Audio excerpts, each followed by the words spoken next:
Picture this scene unfolding in excruciating slow motion. The 24th of November, 1326.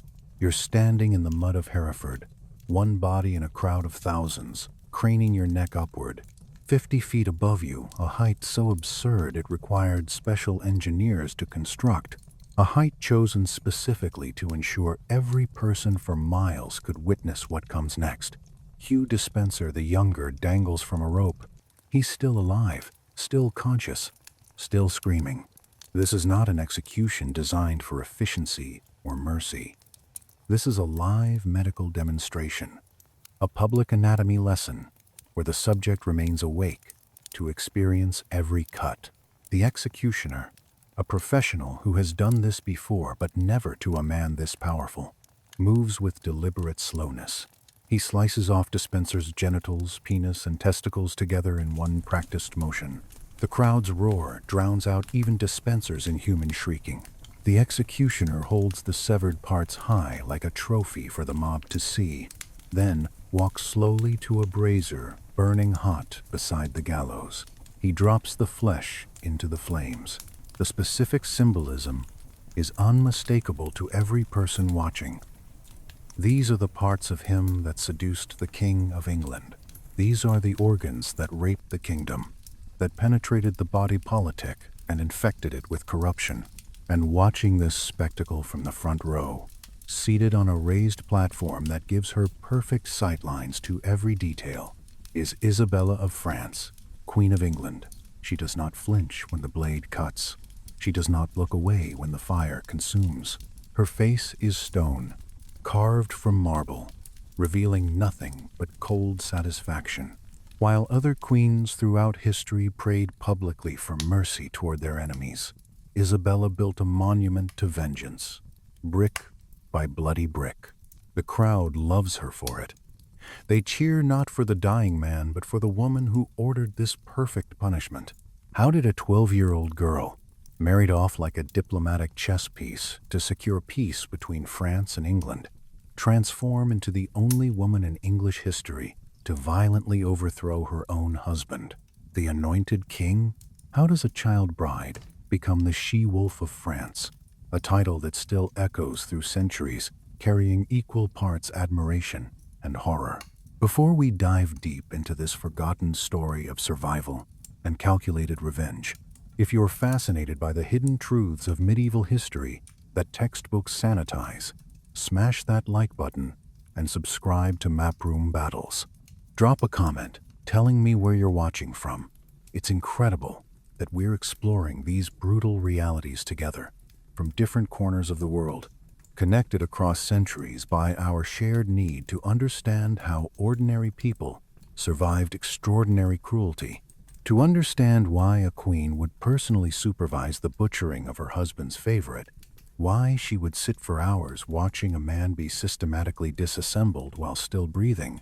We must witness the marriage that forged this hatred. Flashback to the 25th of January 1308, Boulogne Cathedral in northern France. Isabella is 12 years old, dressed in silk and gold, her blonde hair carefully arranged, her posture perfect from years of royal training. She walks down the stone aisle, thinking she understands her destiny. She's been raised knowing this moment would come, prepared to become the center of King Edward II's world, to bind France and England through her body and her children. She is completely, tragically wrong about what awaits her. Edward II of England, standing at the altar, does not look at his bride walking toward him. His eyes are locked on a man standing too close to the throne, closer than any subject should stand. Piers Gaveston, a Gascon knight with sharp cheekbones and sharper ambition, stares back at the king with an intimacy that makes the French delegation exchange uncomfortable glances. The moment should belong to Isabella. The cathedral should be focused on the union of two great dynasties. Instead, everyone is watching the silent conversation happening between Edward and this knight, a conversation conducted entirely through locked gazes and knowing smiles that exclude everyone else in the room, especially the child bride. The wedding ceremony proceeds with mechanical precision. Isabella speaks her vows in a clear voice. Edward mumbles his responses while glancing repeatedly at Gaveston. The kiss is brief, perfunctory, delivered to Isabella's forehead rather than her lips, as if she were a child being tucked into bed rather than a wife being claimed. But the real humiliation, the moment that would burn itself into Isabella's memory and fuel her rage for decades, happened at the coronation feast that followed. Edward II, now formally crowned alongside his new queen, made decisions that shocked even the jaded English court. He took the tapestries bearing Isabella's French royal arms, symbols of her lineage and status that should have been displayed prominently, and ordered them removed. In their place, he hung tapestries bearing Gaveston's coat of arms. Gaveston, a mere knight elevated far beyond his station, now had his symbols decorating the Queen's own coronation. Then Edward took the jewelry, pieces from Isabella's enormous dowry meant to adorn the new Queen of England, and he personally draped them around Gaveston's neck. He fastened necklaces on another man, while his 12-year-old wife sat watching, her hands empty, her humiliation complete and public. The seating arrangement was the final insult. Medieval protocol was precise about these things.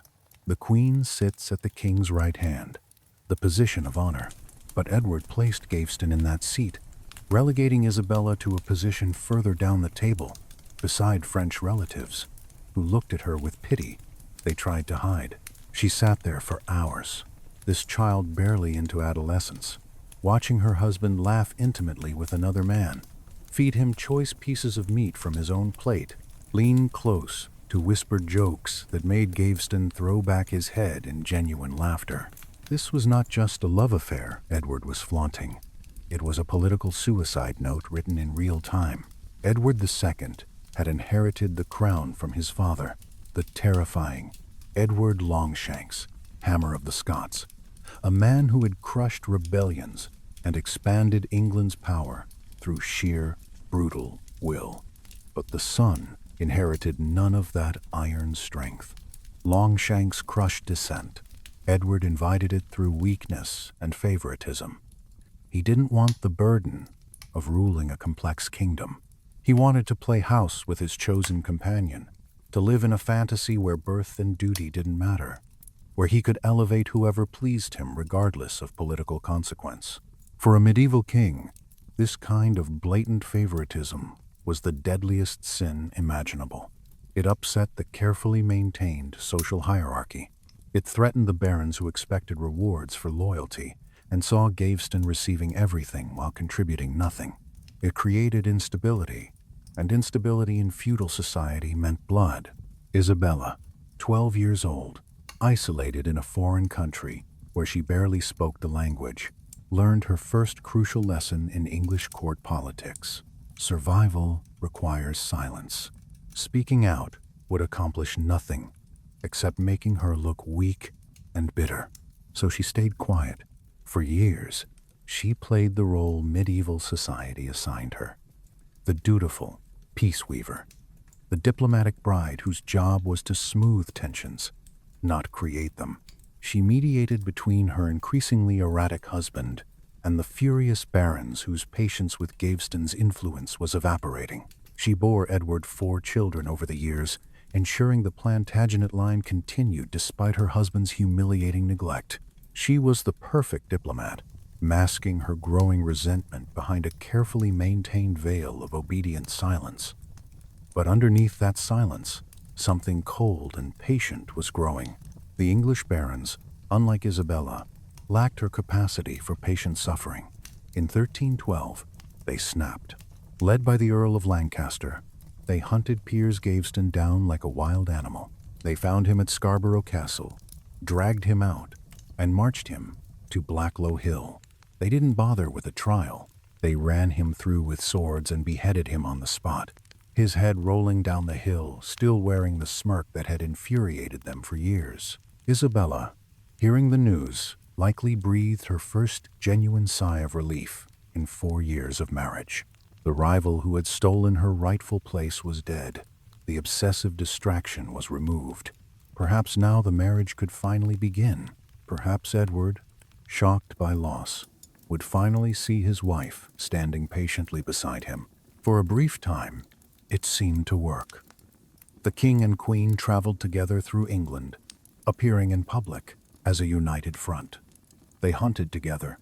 Edward showed Isabella affection in public for the first time, holding her hand, consulting her opinion on minor matters. The barons sheathed their swords, believing the crisis had passed, that the king had learned the bloody lesson that favoritism ends in violent death. They all, Isabella included, underestimated Edward II's capacity for self-destruction and his absolute inability to learn from catastrophic mistakes. The king did not mourn Gaveston in healthy grief and move forward. He mourned obsessively and sought a replacement, someone to fill the void, someone to validate his resentment against the men who had murdered his first love. He left the door to the royal treasury, to political power, to intimate access, standing wide open. He was waiting, consciously or not, for the next opportunist clever enough to walk through it and claim what Gaveston had lost. Walk in he did, and he made Gaveston look like an amateur. Hugh Despenser, the younger, appeared at court around 1318, and if Gaveston had been a peacock strutting in borrowed jewels, a nuisance the barons merely hated, Despenser was a predator, a wolf who understood instinctively that true power lay not in titles and attention, but in land, wealth, and absolute control over access to the king. Despenser studied Gaveston's mistakes carefully and corrected every single one. He didn't mock the barons to their faces. He systematically dismantled them through legal manipulation and extortion. He secured total monopolistic control over access to Edward. No one spoke to the king without Despenser physically in the room, listening, controlling the narrative. No petition reached Edward's desk without Despenser's approval. No royal favor was granted without Despenser receiving his cut. Isabella watched this new favorite grow like a malignant tumor in the heart of the court. And she recognized the danger signs immediately because she had seen this pattern before. The whispered private conversations that stopped when she entered rooms. The royal funds mysteriously diverted to Despenser's projects. The cold shoulder from her husband, returning with familiar cruelty. But Despenser was dangerous in a way Gaveston had never been, because Despenser understood something crucial. For him to truly thrive and be secure, the queen had to be completely neutralized. He didn't just want to ignore Isabella like Gaveston had. He wanted to systematically destroy her power base, her income, her influence, her very identity as queen. The peace weaver, who had survived through diplomatic silence, was about to face a threat that diplomacy could not solve. An enemy who viewed her not as irrelevant, but as a target that needed to be eliminated. The time for silence was ending. The time for action, patient, calculated, absolutely ruthless action, was about to begin. But first, Isabella would have to survive the most brutal phase of her life. Years that would break most people, but would instead forge her into something medieval England had never seen. A queen who would stop at nothing to reclaim what had been stolen. Hugh Despenser the Younger did not govern England through traditional political means. He looted it through a system of legalized extortion and terror that made even hardened medieval warlords afraid to sleep soundly. While Gaveston had been satisfied with jewelry and attention, Despenser understood that real power came from controlling land, the fundamental source of wealth and military strength in feudal society. He unleashed a systematic campaign of property seizure that was technically legal but morally monstrous, using his access to the king to bend laws until they snapped. To understand the physical, visceral brutality of his greed, look at what happened to Lady Barrett, a case that became infamous across England. Lady Barrett was a wealthy widow who owned valuable ancestral lands in Wales. She was exactly the kind of target Despenser savored. Rich, alone, unprotected by powerful male relatives who could fight back. When she refused to surrender her inheritance to him, Despenser didn't bother with lengthy court proceedings. He sent armed thugs to her manor house. These men didn't threaten her with vague consequences. They systematically broke her arms and legs, shattering the bones with clubs until she couldn't walk, couldn't defend herself, could barely hold a quill pen. Then, while she was writhing in agony on her own floor, they forced a legal document into her trembling hands and made her sign away her lands. This was the new law of England under Despenser. Give him what he wants, or he will take it from your broken body. King Edward II saw none of this. Or perhaps more likely, he chose to look away deliberately. He was completely intoxicated by Despenser's attention, the way an addict ignores reality in favor of the next dose. He lavished his new favorite with gifts, titles, lands, and most dangerously, absolute legal protection. The king's obsessive love created an impenetrable fortress around Despenser, making him functionally untouchable. Anyone who dared complain about Despenser's extortion was immediately labeled a traitor and enemy of the crown. The courts became Despenser's personal weapons. The law became whatever Despenser said it was. Isabella, trapped inside this suffocating court atmosphere, walked a razor's edge every single day. She saw the nobility trembling. She saw the treasury being systematically drained. But she stayed outwardly calm, still playing her role, waiting. The true danger arrived in 1324, and it came from her own homeland. Conflict erupted between England and France over a minor territorial dispute called the War of St. Sardos. For Isabella, this was a personal catastrophe with devastating implications. She was the sister of the French king, Charles IV. In the xenophobic atmosphere of the English court, already paranoid about foreign influence, her French bloodline suddenly transformed her overnight from Queen of England into a potential spy, a foreign agent who couldn't be trusted. Despenser seized this opportunity with the precision of a professional assassin who had been waiting for exactly this moment. He whispered poison into Edward's ear day after day. How can you trust a Frenchwoman while we are at war with France? She receives letters from her brother. She speaks French with her servants. Her loyalties are divided.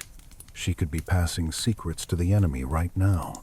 Edward's reaction was swift and heartless, encouraged by Despenser's manipulations. Under Despenser's careful guidance, Edward took the extraordinary step of declaring his own wife an enemy alien, a legal designation that stripped Isabella of her dower, lands the estates that provided her independent income. Overnight, the Queen of England became financially destitute, a pauper in her own palace. Her French servants, the only friends she had in this hostile foreign land, people who had accompanied her from France as children and served her for 16 years, were forcibly purged from the royal household. They were sent back to France or dismissed entirely. She was left isolated, alone, surrounded exclusively by English servants who were actually Despenser's spies, monitoring her every word, reporting every conversation, watching for any sign of disloyalty. But Despenser knew that removing money and familiar faces wasn't enough to truly break Isabella's spirit. He needed to sever her last emotional connection, the one thing that gave her life meaning and hope. In late 1324, brutal orders came down from the king. Isabella's children were to be removed from her custody immediately. Her eldest son, the future Edward III, along with his younger siblings, were taken from their mother's care by armed guards. And who was given custody of the royal children, who would now raise the heirs to England's throne? Eleanor de Clare, Hugh Despenser's own wife. Imagine the psychological violence of that specific arrangement.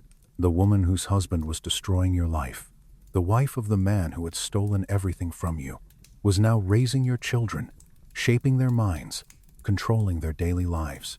Despenser had effectively orphaned the queen while she was still alive and healthy. He controlled her money, controlled her husband completely, and now controlled her flesh and blood. the children she had carried and birthed. Isabella was allowed only a tiny household allowance, barely enough to maintain a modest appearance befitting her station. She couldn't afford new dresses. She couldn't host gatherings. She couldn't maintain the networks of patronage that gave queens political influence. She was a prisoner in everything but name, forced to watch her husband laugh and whisper with the man who had systematically stolen her entire life piece by piece. Most women in her position throughout medieval history collapsed into obscurity, depression, or actual madness. The psychological pressure was designed to break human spirits, but Isabella was a Capet, daughter of Philip IV of France, Philip the Fair, who had destroyed the Knights Templar. The blood of French kings ran hot and patient in her veins, and that bloodline had survived through strategic ruthlessness for centuries. Despenser, in his arrogance, had made a critical error in judgment. He thought he had declawed the wolf by taking her cubs, by removing her capacity to fight back. He didn't understand that backing a mother into a corner, removing all her options for peaceful resolution, doesn't make her docile and compliant. It makes her absolutely lethal. It eliminates restraint. It removes the fear of consequences because she has nothing left to lose. A strange silence fell over the Queen's chambers in 1324 and early 1325, but it was not the silence of defeat or broken spirit. It was the silence of calculation, of a brilliant mind working through complex problems, planning moves and countermoves like a chess master who sees 20 steps ahead. Isabella needed an escape route that wouldn't look like an escape, a legitimate reason to leave England that even Despenser couldn't block without revealing his hand completely. And fate, with its dark sense of irony, was about to hand her the perfect excuse wrapped in diplomatic necessity. By 1325, the English court was a powder keg of military failure and political tension. The war with France was going disastrously. Edward II, terrified of losing his valuable French territories in Gascony, desperately needed a diplomatic miracle. He needed someone who could negotiate with the French King Charles IV, not as an enemy, but as family, someone who could speak as an insider. In a supreme twist of historical irony, the perfect candidate for this crucial diplomatic mission was the very woman Edward and Despenser had stripped of power and declared an enemy, Isabella. She approached her husband and Despenser with a proposal so sensible, so perfectly reasonable and dutiful, that they swallowed it completely without seeing the trap. She offered to travel personally to Paris to negotiate a peace treaty with her brother, the French king. For Despenser, this seemed like a perfect win-win scenario. If she failed to negotiate peace, the blame would fall entirely on her French connections and her incompetence.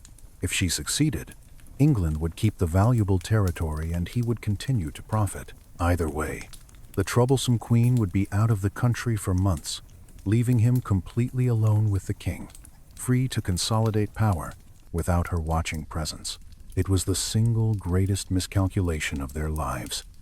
They handed the prisoner the key to her cell and politely asked her to lock it from the outside. In March 1325, Isabella boarded a ship at Dover, bound for France. As the white cliffs faded into the mist behind her, as England disappeared from view, she must have felt the crushing psychological weight of Despenser's terror and control physically lifting from her shoulders like chains being removed. For the first time in years since 1324, perhaps longer, she was not being watched constantly. She was not a pauper dependent on others' charity. She was the sister of the French king, returning to her homeland, to family, to a court where she was valued and respected. In Paris, she played her assigned diplomatic part with flawless skill. She negotiated a peace treaty that technically required the English king to come to France to personally pay homage for his lands in Gascony, a feudal ritual that acknowledged the French king's overlordship of those territories. But Edward, paranoid and pathologically unable to separate from Despenser for even a few days, refused absolutely to make the journey. He feared correctly that if he left England, the resentful barons would immediately rise up and butcher his defenseless favorite. He couldn't protect Despenser from France. This was exactly what Isabella had anticipated when she proposed the treaty terms. She had studied her husband for 17 years. She knew his weaknesses, his fears, his inability to think beyond his immediate emotional needs. Now she suggested a perfectly reasonable compromise. Why not send their young son, Prince Edward, to pay homage in the king's place? The heir to the throne could represent his father. The king and Despenser, desperate to avoid the trip and seeing no danger in a child performing a ceremony, agreed immediately. They put the 13-year-old heir to England's throne on a boat and sent him straight into Isabella's waiting arms. Now Isabella had everything she needed for the next phase. She had her freedom. She had the implicit support of the French crown and her brother. And most crucially, most dangerously for Edward and Despenser, she had possession of the prince, the future of England, the legitimate heir whose presence gave any action she took the appearance of dynastic continuity rather than rebellion. With her son safely in her custody in France, the diplomatic mask Isabella had worn for 17 years finally slipped away completely. When Edward sent increasingly frantic letters demanding her immediate return to England, Isabella did not pack her belongings obediently. Instead, she went before the entire French court, stood in front of the gathered nobility of France, and delivered a speech that would echo through European history. She declared publicly that she would never return to England as long as Hugh Despenser stood between her and her husband. She stated clearly, for all to hear and record, that marriage is a union of two people, not three. She cast herself brilliantly, not as a rebel wife or a traitor, but as a devoted spouse, forced into unwilling exile by a third person who had destroyed her marriage and stolen her rightful place. The propaganda value was perfect. She wasn't attacking the king directly. She was attacking the favorite who had corrupted him. Edward, receiving reports of this speech, was stunned into panicked rage.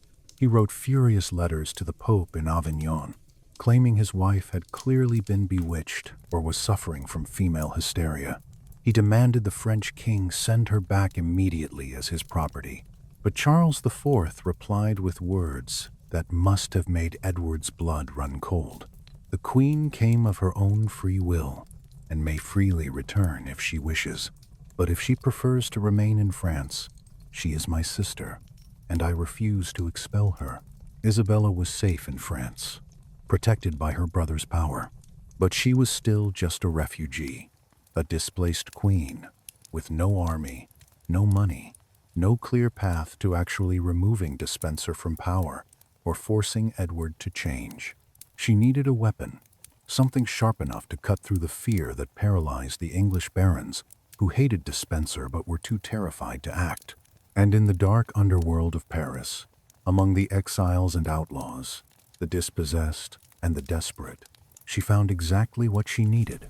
A man who hated Despenser just as much as she did.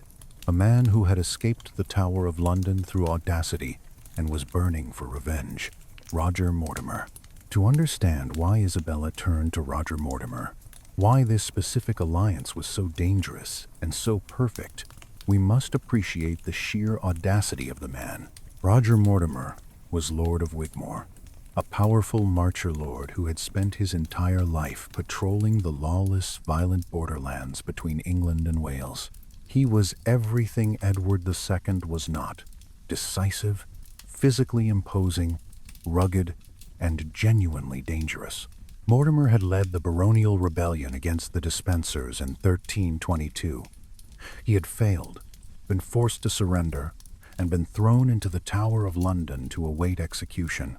A death sentence hung over his head like a sword, but Mortimer did not wait passively for the executioner. On the 1st of August 1323, he orchestrated one of the most spectacular prison breaks in English medieval history. On the feast of St. Peter ad Vincula, he drugged the guards' wine with a sleeping potion. While they were unconscious, he dug a hole through the thick stone wall of his cell, using smuggled tools. He climbed up through a chimney shaft, used a rope ladder to scale the outer walls of the tower itself, and vanished into the night. He fled to France with a massive price on his head. When Isabella arrived in Paris 2 years later, Mortimer was already there, living in exile, lurking in the shadows of the French court, plotting. They were two shipwrecks thrown together by the same storm, two people destroyed by the same enemies. Both had been stripped of their lands by the Despensers. Both had been humiliated by Edward II's weakness. It began as pure political necessity, a meeting of minds to discuss a common enemy, to pool resources and intelligence. But it quickly became something far more incendiary and dangerous. History does not record the exact moment their political conspiracy crossed the invisible line into adultery.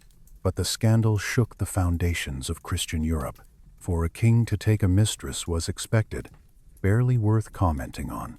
For a queen to take a lover was high treason, a capital offense, a crime against God and nature itself. By sleeping with Mortimer, Isabella was burning her bridges deliberately and publicly. There was no going back to Edward now. If she returned to England without an army, she would be executed for adultery or imprisoned for life in some remote castle. Isabella publicly signaled this fundamental shift in a way that was pure theater, designed for maximum propaganda impact. She began dressing exclusively in widow's weeds, black somber clothing, traditionally worn by women whose husbands had died. She claimed publicly that she was mourning a marriage that had been murdered by Hugh Despenser's interference. It was brilliant propaganda that reframed her adultery not as sin, but as a desperate reaction to her husband's cruelty and abandonment. She was the victim, not the perpetrator. But passion and propaganda don't win wars against kings. Soldiers do, and soldiers require money, weapons, ships, supplies. Isabella and Mortimer were penniless exiles living on Charles IV's charity. The French king, though sympathetic to his sister's suffering, was extremely hesitant to fund a full-scale invasion of England. He didn't want to start a massive international war over a domestic dispute. The lovers were strategically stalled. They had the will, the anger, the motivation, but they lacked the steel, the actual military force. Desperation drove Isabella and Mortimer north to the county of Hainaut in modern-day Belgium and the Netherlands. Count William of Hainaut was a pragmatic ruler with a large family, a strong fleet, and a company of experienced mercenaries looking for profitable work. He also had 4 unmarried daughters. Isabella, demonstrating the ruthless pragmatism that would define her actions, saw an opportunity and took it without hesitation. In a move that displayed her complete transformation from passive bride to active player, she placed her own son, the young Prince Edward, on the negotiating table like a bargaining chip. She offered the future King of England in marriage to one of the Count's daughters, Philippa of Hainaut. In exchange, the Count would provide a mercenary army and a fleet of ships to transport them to England. It was a mercenary transaction in every sense of the word, completely transactional. Isabella was literally mortgaging her son's future, his choice of wife, his happiness, to buy her own vengeance. The contract was signed quickly. The betrothal ceremony took place immediately to seal the deal. By fortunate coincidence, the young Prince Edward and Philippa actually liked each other, a rare mercy in a political arrangement, but for Isabella, this was purely business. Emotional compatibility was irrelevant. With the dowry money paid up front by Count William, the docks of Dordrecht began bustling with feverish activity. A mercenary force was assembled, equipped, and prepared for invasion. It was not a large army. By medieval standards, perhaps only 1,500 men, mostly Hainaut professionals. Against the theoretical full might of the English crown, this was a suicide mission, a tiny force with no chance in conventional warfare. They were relying entirely on a desperate gamble. That the people of England hated the Despensers so much, were so exhausted by years of extortion and oppression that they would join any rebellion rather than defend the king. In September 1326, the invasion fleet was finally ready. 96 ships bobbed in the harbor of Dordrecht, loaded with horses, armor, weapons, and men who spoke no English. On board were Isabella, Mortimer, the young Prince Edward, and a band of foreign soldiers who had no loyalty to England, only to money. They were sailing into the teeth of autumn storms, heading for a coast supposedly guarded by the king's navy, attempting an invasion that should have failed before they even landed. As the sails were hoisted and the fleet moved out of the harbor, Isabella stood on the deck of the lead ship. The wind whipped her black widow's clothing. She was no longer the she-wolf in waiting, no longer plotting in shadows. She was an invader, a woman leading an army against her own husband, committing treason on a scale England had never witnessed from a queen. The time for letters and diplomacy and patience was completely over. The time for blood had finally arrived. On the 24th of September 1326, Isabella's fleet crashed into the muddy banks of the River Orwell in Suffolk, with far less drama than she had hoped. It was not a glorious arrival or a triumphant landing. A violent autumn storm had scattered their ships chaotically, blowing them off course. They landed wet, seasick, disorganized, and dangerously exposed on an open beach. Their small force of 1,500 exhausted mercenaries stumbled onto English soil, expecting immediate attack. If King Edward's army had been waiting for them on that beach with prepared forces, the entire rebellion would have ended in an hour of slaughter. But the beach was eerily, suspiciously empty. Isabella and Mortimer ordered their men to unload the horses and armor as quickly as possible, expecting arrows or charging cavalry at any moment. They moved inland cautiously, bracing for an ambush. But instead of violence, they were met with silence. And then, as they marched tentatively forward, something miraculous began to happen. Men began emerging from the tree lines and villages, not to fight Isabella's forces, but to join them. First came local knights, tired of Despenser's taxes and extortion. Then came more substantial figures. The Earl of Norfolk, King Edward's own half-brother, rode into Isabella's camp, not with drawn swords, but with his own private army, and he pledged it to the Queen. This was the moment the dam broke completely. The regime of Edward II and Hugh Despenser didn't crumble slowly through attrition. It evaporated like morning mist under sun. In London, King Edward sat in the Tower, sending out urgent orders demanding every able-bodied man rally to fight for the crown and defend their king. The response to his call was resounding silence. Nobles ignored the summons. Common people refused to muster. The people of England had collectively made their choice. They would rather risk a foreign invasion led by a woman than endure one more day under Despenser's tyranny. Realizing the game was catastrophically lost, Edward and Despenser panicked.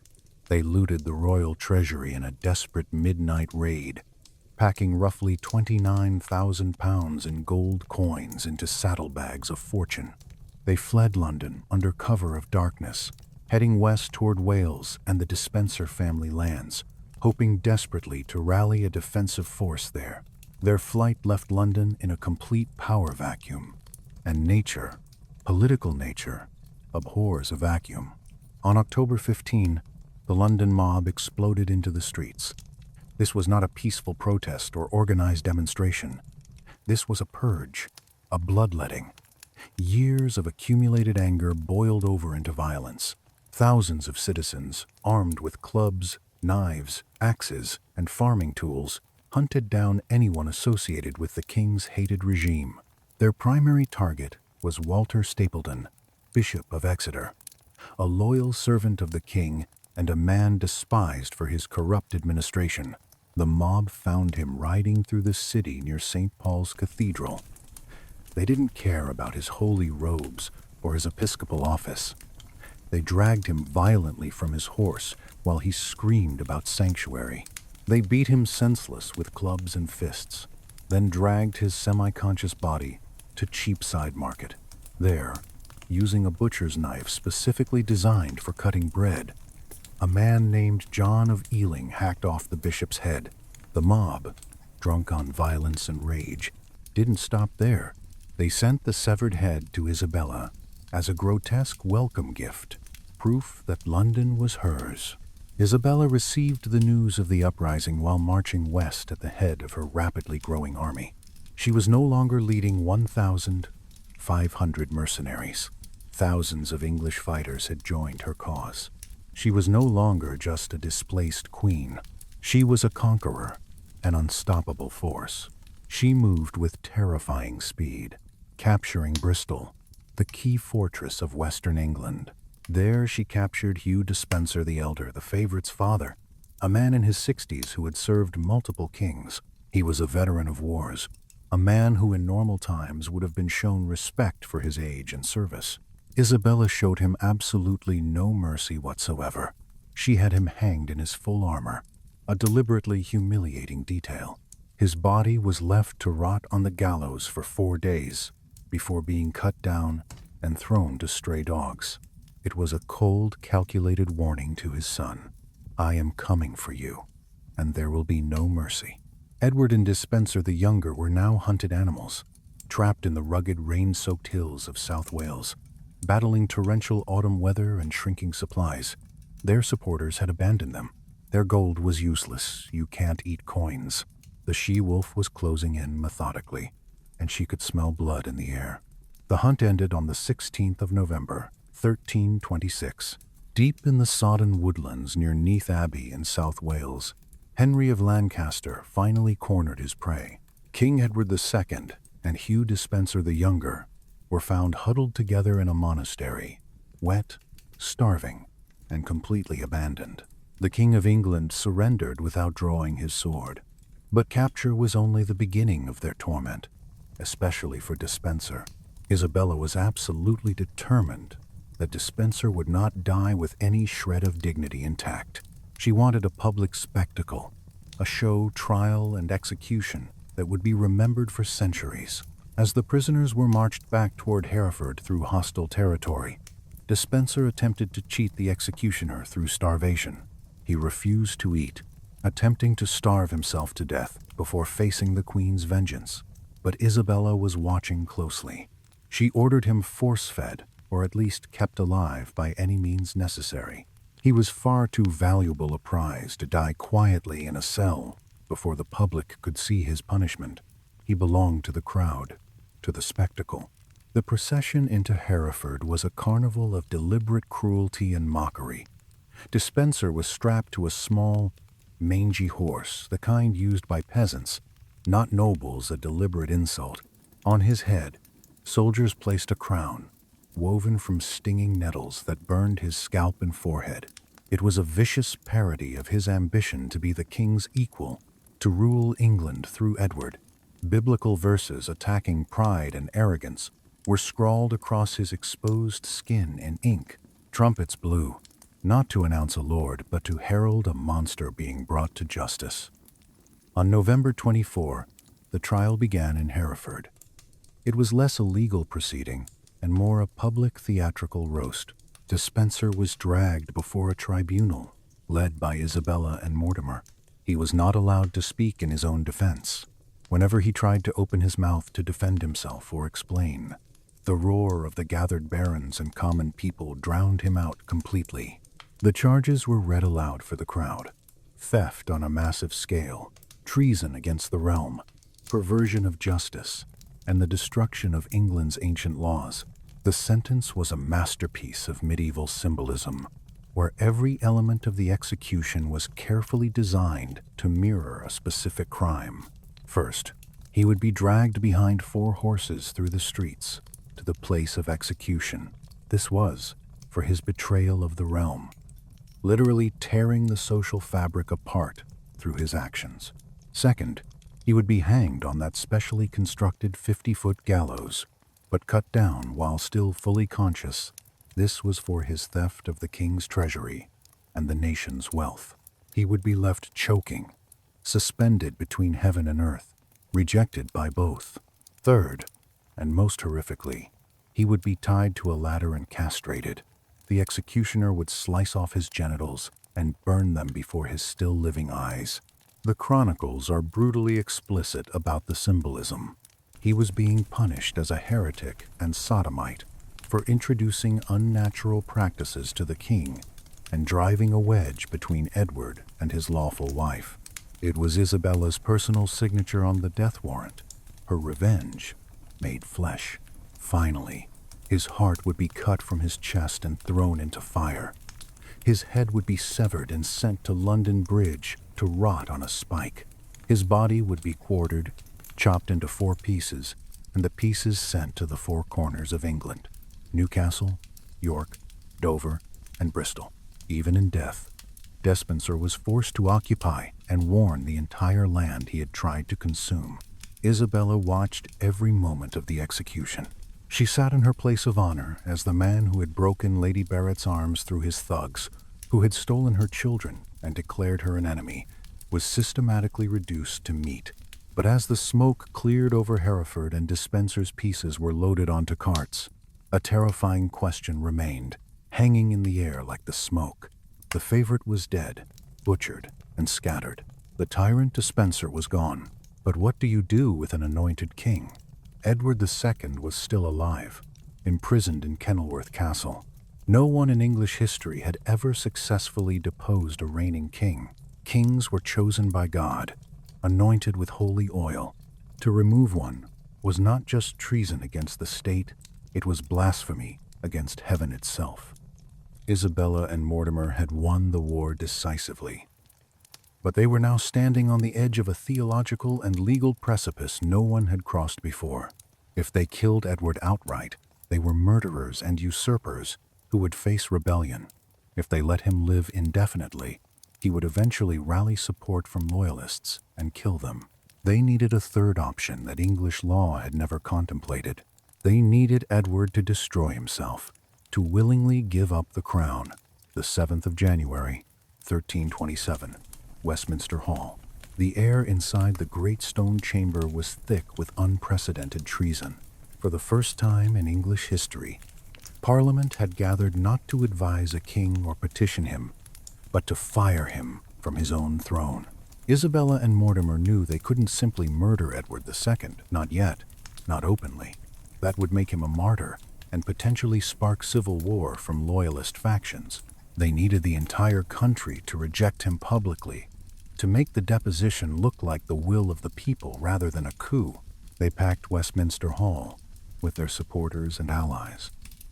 Outside, a carefully orchestrated mob of paid protesters shouted at precise intervals, "We will not have this man to reign over us." Inside, Roger Mortimer stood tall beside Isabella, casting a long shadow over the proceedings, making absolutely clear who held real power now. They drafted formal articles of deposition, essentially a brutal performance review of Edward's reign. Cleverly, they didn't accuse Edward of active evil or demonic possession. They accused him of incompetence, of being constitutionally unfit to rule. They charged him with losing Scotland through military incompetence, losing Gascony through diplomatic failure, destroying the church through his favoritism, and most damning of all, being incorrigible without hope of amendment, essentially claiming he was mentally incapable of improving. When the question was formally put to the Assembly, "Do you agree to remove Edward II from the throne?" the answer was a thunderous, unanimous yes. Archbishop of Canterbury himself preached a sermon on the revolutionary text, "Vox Populi, Vox Dei, the voice of the people is the voice of God." It was a concept that would echo through centuries. The king answers to the people, not just to heaven. But there remained one final, awkward ritual to perform. Edward was still technically king until he personally resigned. He had to speak the words himself, had to voluntarily surrender the crown. A formal delegation of bishops, barons, and judges rode to Kenilworth Castle, where Edward was being held in comfortable but secure custody. The scene that followed was pathetic and heartbreaking. They found the king dressed entirely in black mourning clothes, trembling. When the long list of his crimes and failures was read aloud, Edward II didn't roar in defiance. He didn't summon the warrior spirit of his father Longshanks. He collapsed emotionally and physically. The chronicles describe him literally fainting, swooning from the psychological shock and shame. When he regained consciousness, Edward wept uncontrollably like a child. He sobbed that he was sorry he had governed his people so poorly, and asked that they accept his son, young Edward, in his place. With shaking hands, he surrendered the Great Seal of England, the symbol of royal authority. With that gesture, the reign of Edward II officially ended. He was no longer a king anointed by God. He was now just Edward of Caernarfon, a private citizen with far too many enemies. On the 1st of February 1327, his 14-year-old son was crowned King Edward III at Westminster Abbey, in a ceremony that should have been joyous. But the teenage boy wept throughout the entire ritual. He understood clearly that his mother and her lover had orchestrated this coup. He knew his father was rotting in a dungeon somewhere.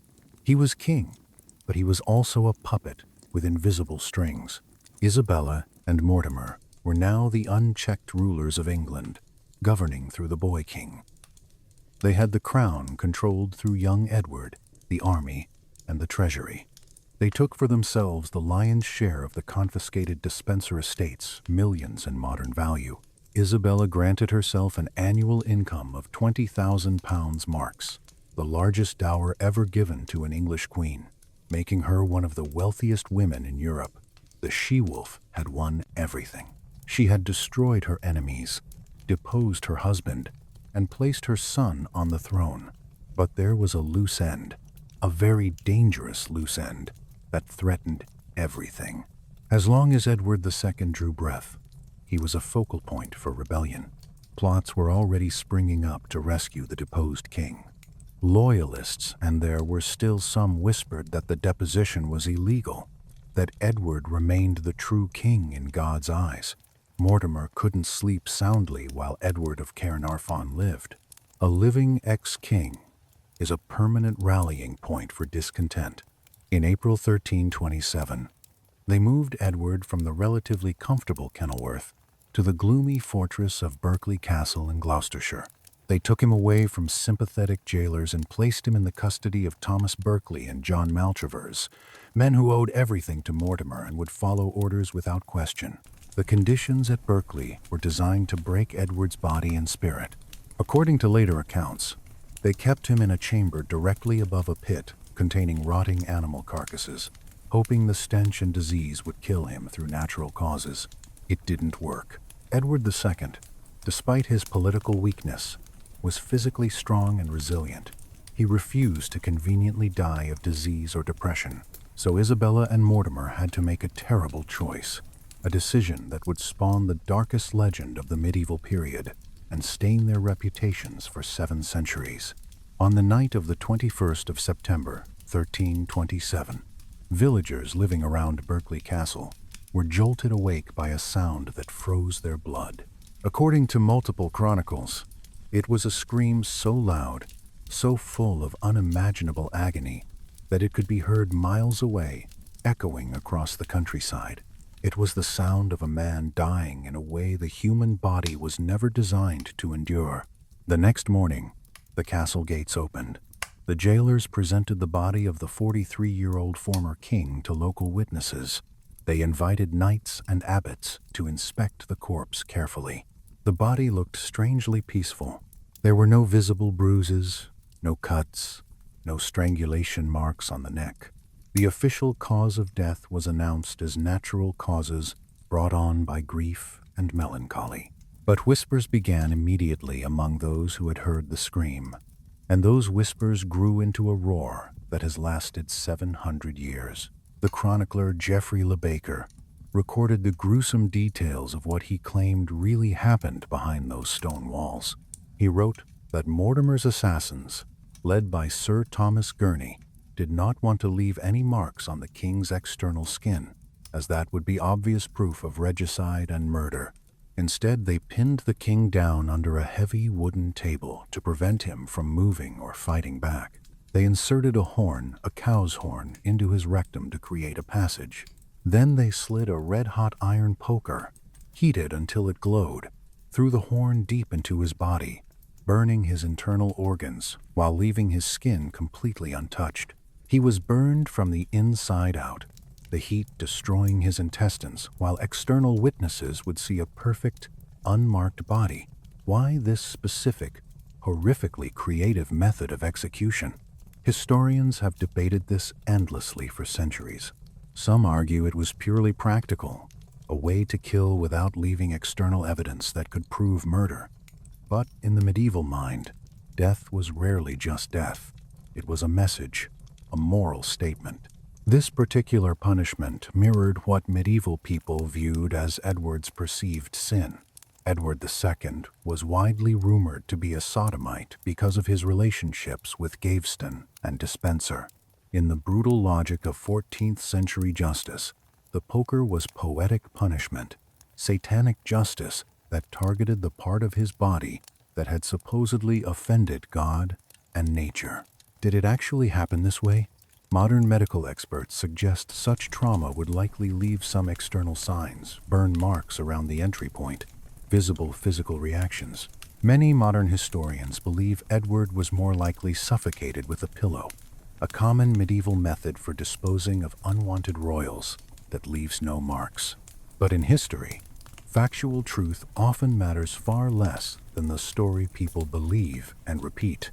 The story of the red-hot poker stuck in cultural memory because people believed it was exactly the kind of death Edward deserved for his sins, and exactly the kind of death Isabella and Mortimer were capable of inflicting in their ruthlessness. It painted Isabella not just as a political conqueror, but as a monster, a she-wolf who would violate her husband in the most intimate and violent way imaginable as ultimate revenge. Isabella and Mortimer thought the death of the ex-king would finally secure their power and safety. They gave Edward II a magnificent, expensive funeral at Gloucester Cathedral with full royal honors. Isabella wept publicly at the ceremony, playing the grieving widow with Oscar-worthy conviction that convinced many observers they believed they had buried the dangerous past along with the body. They were catastrophically wrong. By killing the father, they had unlocked the son. Young King Edward III was now 15 years old, growing into manhood. He was intelligent, physically strong, and most dangerously, he was watching everything carefully. He saw his mother parading around with Mortimer as if they were married. He saw Mortimer treating the nobles with the same arrogance Despenser once had, making the same mistakes. He saw his own royal inheritance being systematically drained to fund their lavish lifestyle. And he knew, deep in his soul, that the natural causes story of his father's death was a transparent lie. Mortimer sensed the boy king was growing dangerous and unpredictable. He began treating young Edward with open contempt, walking beside him in processions rather than respectfully behind him, sitting in the king's presence without permission, deliberate insults to royal dignity. He had spies watching Edward constantly. The atmosphere in the English court shifted dramatically from celebration to suffocating paranoia. Isabella, blinded by her passionate love for Mortimer, failed to see the obvious danger. She had raised a warrior, trained Edward III to be strong, to recognize and hate tyranny. Now that carefully forged weapon was slowly, carefully turning toward her. In October 1330, Parliament gathered at Nottingham Castle. Mortimer and Isabella were there, barricaded inside the fortress, surrounded by their personal army of loyal guards. They felt completely untouchable, secure behind stone walls and locked gates. But they had forgotten to study history carefully. Medieval castles, no matter how strong, have secrets. And Edward III, with help from those Mortimer had alienated, had found a way inside. By October 1330, the atmosphere in England was suffocating under Mortimer's increasingly paranoid dictatorship. He traveled everywhere with a private army. He seized lands at will, Exactly like Despenser before him, he even dared to walk ahead of young King Edward III in public processions, a deadly insult in medieval hierarchy that everyone noticed. Edward III was now almost 18, a man grown, married to Philippa of Hainaut, and he had just become a father himself. He looked at his own kingdom and realized with cold clarity that he was a prisoner in it, a puppet king. He knew that if he didn't strike first, Mortimer would eventually find a pretext to remove him, just as he had removed Edward II. But striking Mortimer seemed nearly impossible. The couple was holed up in Nottingham Castle, a fortress within a fortress. The gates were locked and heavily guarded. The keys were brought personally to Isabella's bedside. Every night she personally controlled access. A frontal assault would mean civil war and probable failure. Edward needed surgical precision, not a hammer. On the night of the 19th of October, 1330, Edward III gathered a small band of 24 trusted conspirators, led by his close friend William Montague. They met in pitch darkness outside the castle walls. They had a secret weapon, provided by the castle's constable, who had secretly betrayed Mortimer. A subterranean tunnel cut through the sandstone rock beneath the castle, known to history as Mortimer's Hole. It bypassed walls, gates, and guards, leading directly up into the castle keep. In total silence, barely breathing, the king and his armed men entered the cave. Imagine the psychological tension. They were crawling through damp darkness with drawn weapons, knowing that one slip, one noise, one betrayal meant treason, charges, and certain death. They climbed the winding stairs carved into rock, emerging like armed ghosts into the heart of the stronghold. They didn't bother arresting the guards they encountered. They killed them silently. 2 sentries guarding the royal apartments were struck down in the hallway before they could raise the alarm. The noise of clashing steel finally shattered the castle's silence. Edward's men kicked open the door to the Queen's private chamber. The scene they found confirmed every scandalous rumor that had circulated through England for years. Isabella and Mortimer were together in her bedchamber, alone at night. The mask of political allies was ripped away violently. Mortimer, realizing instantly he was trapped with no escape, drew his sword and fought desperately like a cornered animal.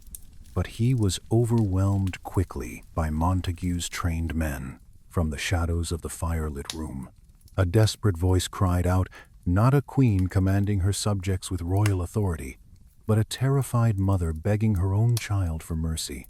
Isabella threw herself forward toward her son, crying out words that would echo through history. Fair son, have pity on the gentle Mortimer, the man who had likely ordered the horrific torture murder of her husband. The man who had terrorized the realm for 3 years. The man who had treated her son with contempt. To Isabella, blinded by love, he was still gentle. It was a moment of supreme delusion, tragic self-deception. Isabella was no longer the calculating she-wolf protecting her cubs. She was a woman desperately trying to save her lover from the very cub she had raised to be strong. Her pleas fell on completely deaf ears. Edward III stared at the man who had usurped his throne and dishonored his mother publicly. He ordered Mortimer bound, gagged, and dragged away. The coup was over in minutes. The sun rose the next morning on a fundamentally new England. Mortimer was hauled to London in chains, but he received no trial, no opportunity to speak or defend himself. Why should he receive what he had denied the Despensers? He was condemned by Parliament for usurping royal power and murdering King Edward II. On the 29th of November 1330, Roger Mortimer was dragged to Tyburn, the infamous execution site. He was hanged like a common criminal. There was no ceremony, no armor, no dignity afforded to his rank.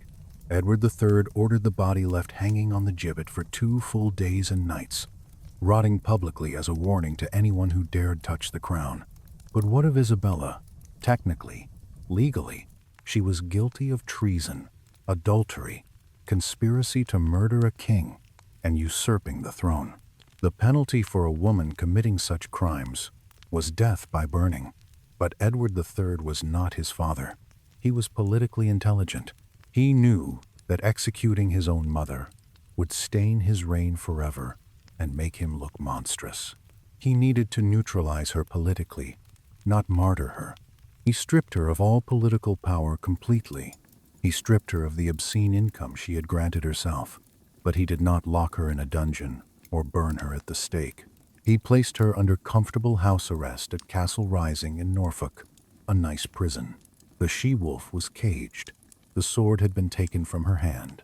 Now all she had left was time, decades of time, to think about the husband she destroyed, the lover she couldn't save, and the son who had outgrown her control. Isabella of France survived the coup. She survived Mortimer's execution. She survived, in fact, for another 28 long years. But the woman who emerged from that room in Nottingham Castle was no longer the she-wolf who had terrified Europe. She was a ghost in a gilded cage. Edward III, proving himself a dutiful and politically smart son despite everything, installed his mother at Castle Rising with a generous household. She was allowed a comfortable income, servants, and visits from her grandchildren. But she was politically dead, completely removed from power. The doors of influence were slammed shut permanently. How does a woman who commanded armies and toppled kings spend 3 decades of enforced silence? The chronicles give us glimpses of a restless, haunted spirit. She became obsessed with collecting religious relics, perhaps seeking forgiveness. She spent fortunes on jewels and fine clothes, maintaining the appearance of a queen even when she had no court to impress, clinging to past identity. There are persistent local legends that in her later years, Isabella succumbed to madness. Stories claim she would pace the battlements of Castle Rising for hours, screaming into the wind or staring out toward the sea as if waiting for a lover who had been rotting in the ground for decades. Whether she actually went mad or merely grew old with her ghosts haunting her, we cannot know with certainty. But her final act on Earth suggests a mind that remained lucid, calculating, and deeply conflicted until the very end. Isabella died on the 22nd of August 1358, roughly 63 years old. In her carefully written will, she left specific, revealing instructions for her burial at Greyfriars Church in London. She did not ask to be buried next to Roger Mortimer, the man for whom she had risked her immortal soul. She did not ask to be buried in the royal robes of a dowager queen displaying her power. Instead, she requested something that still haunts historians, to be buried in her wedding dress, the same silk gown she had worn 50 years earlier as a 12-year-old girl walking down the aisle to marry Edward II. But the final detail is the most psychologically chilling. According to persistent historical tradition supported by several independent chroniclers, Isabella was buried with a small silver casket placed on her chest. Inside that casket was the embalmed heart of King Edward II. Think about the profound psychological weight of that image. Here lies a woman who waged war on her husband, publicly humiliated him, deposed him, and almost certainly sanctioned his horrific murder. Yet in death, she chose to clutch his heart to her chest for all eternity. Was it an act of profound remorse? A deathbed attempt to seek forgiveness? Was she trying to rewrite history one final time, casting herself as the loyal wife? Or was it the ultimate act of possession, a final statement that even in death, she owned him, controlled him, kept him close? The she-wolf of France remains one of history's most psychologically complex figures. For centuries, male historians painted her as a one-dimensional villain, a caricature of female wickedness and sexual transgression. They called her adulteress, murderer, monster. But look closer. Beyond the propaganda, and the simple monster narrative dissolves into something far more human. Isabella was a survivor who adapted to impossible circumstances She was a 12-year-old child bride, deliberately ignored and humiliated by a husband who openly preferred male companions. She was a mother whose children were violently stolen from her. She was a queen declared an enemy alien in her adopted land. In a medieval world where women were expected to be silent, obedient pawns moved by male players, Isabella flipped the entire board. She refused to be a passive victim. If she became a wolf, it was because the sheep around her were being systematically slaughtered. Her legacy extends far beyond personal revenge. Her son, Edward III, became one of England's greatest medieval monarchs, launching the 100 Years' War to claim the French throne, a claim he possessed only through his mother's Capetian blood. The Plantagenet dynasty's greatest period was built on Isabella's DNA and her ruthless survival. So when you think of Isabella of France, don't just see the red-hot poker or the 50-foot gallows. See the 12-year-old girl standing completely alone at her coronation feast, watching her new husband give her jewelry to another man, and deciding right then, in that moment of ultimate humiliation, that she would not be erased. She was the she-wolf, and she bit back. If you enjoyed this deep dive into medieval power and revenge, subscribe to Maproom Battles right now and hit that notification bell. Leave a comment. Do you think Isabella was a villain who went too far, or a victim who did what was necessary to survive? I'll be reading every thought in the comments. Until next time.